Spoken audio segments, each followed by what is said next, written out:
Mercedes were hoping to win their first race of the season in Mexico City last weekend. Toto Wolff has some questions to answer over the team's logic in their tire strategy over the weekend, according to Jolyon Palmer.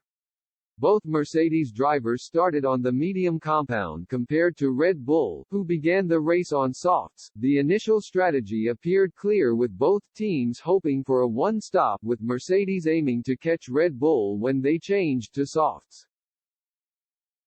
But Lewis Hamilton was told to box on just lap 29 and was surprisingly put on the hard compound. George Russell pleaded with the team to stay out for longer on the mediums to try a different strategy and eventually come in for softs.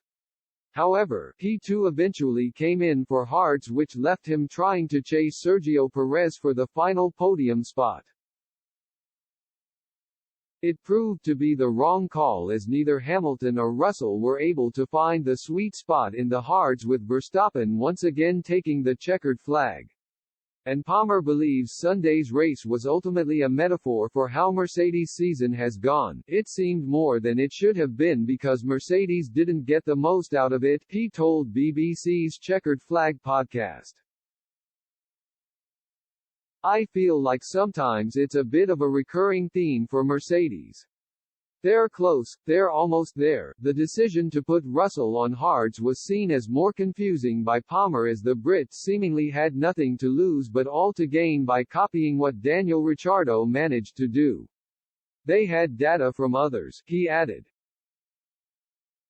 Ricciardo provided great data for everyone else really, having a good run on the softs at the end, clearing cars. They will know what sort of pace difference you had to have with soft tires and a Mercedes engine in the back as well.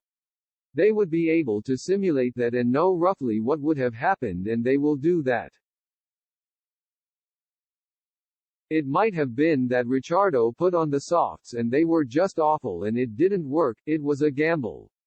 That's why I think with Hamilton, I understand why they covered off Perez, because if they had gone for softs they would have sacrificed track position of second. Hamilton would then have had to pass Perez before he could have a go at Verstappen, and that's what you are trying to do by going for the softs. The Hamilton one, I think, is a justifiable decision. I don't think it was the right one in hindsight, but you can see the logic to it. For me, the Russell one, I don't see the logic. It looks like a really odd decision, pitting him into a nothing race for the rest.